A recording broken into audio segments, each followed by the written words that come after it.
سلام علیکم و رحمت الله و برکاته. سلام بر کلی پسپچکان عزیز و مهربانم. سلام بر کلی غریبان. سلام بر کلی مسلمانای جهان. اول خصوص من شما را به این روز سعید جمعه مبارکباد می نمایم. از الله تعالی طلب می نمایم، دست به سوی الله تعالی می بردارم که کلی غریبان ما را خداوند کریم در پناه پاکش نگهبان باشه و کلی غریبان ما را به سری بلند به وقت بطن جان ساعت به دیداری پدر و مادر و زن و فرزندانشان، به دیداری کلی والدینشان خداوند کریم و شرف گرداند. آمین یا رب العالمین. آمین. الله اکبر. خیلی در نوار میبینید فرزندای ما. دختر جان چی نام داری؟ دختر جان چی نام داری؟ این روز کدام روز ای؟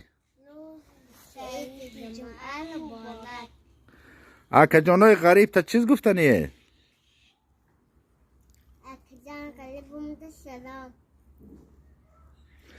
روی سعید جمعه مبارک بگید.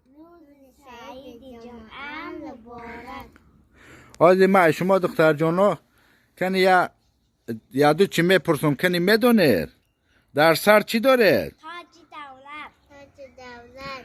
در چشم چی داره؟ نور محمد. در بینی چی داره؟ بوی محمد. در دهان چی داره؟ کلمه شهادت. در بینی چی داره؟ بوی محمد. در گوش چی داره؟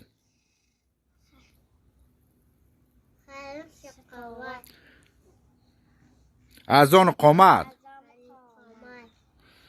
در دست چی داره؟ خیر و سخاوت.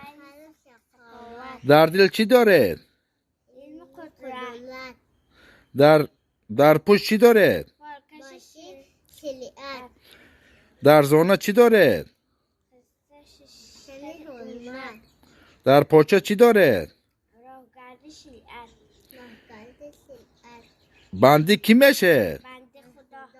امتی کی میشه؟